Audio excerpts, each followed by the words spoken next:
Здравейте, приятели! Казвам се Кремена Тодорова, майка на 4 деца. От около година и малко повече, може би, използвам метода метафизична анатомия в живота ми.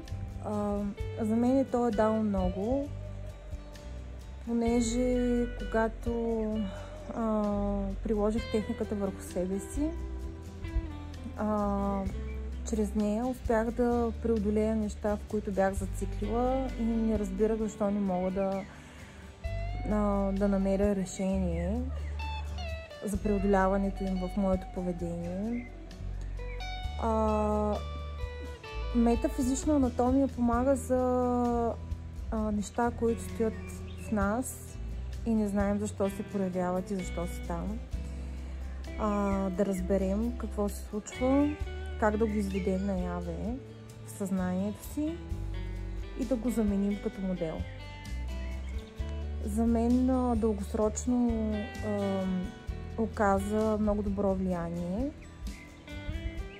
и определено за мен това е метод, който подобрява живота много. Ако имате желание да работите върху себе си, чрез този метод действайте смело. Всичко най-добро!